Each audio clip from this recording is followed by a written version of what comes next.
शायद।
जी अपने मुजफ्फर खान खोता बेले फिर रहे ने भैन चो कोई काम नहीं नू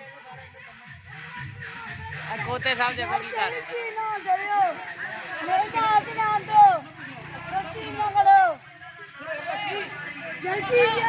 अपनी गुड़िया काम कर रही है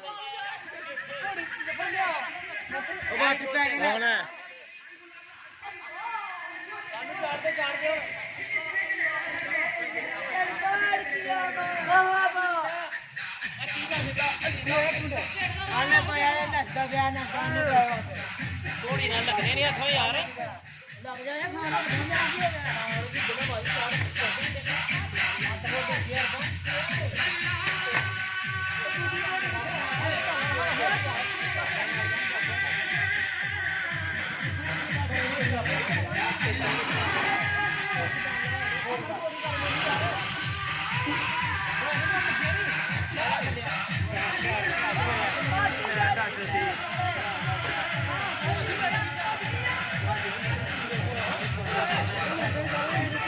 बड़े मेहनत दसी यार लोगों है वीडियो घर पोस्ट वीडियो न्यू अपलोड होगी इंशाल्लाह कल चैनल पे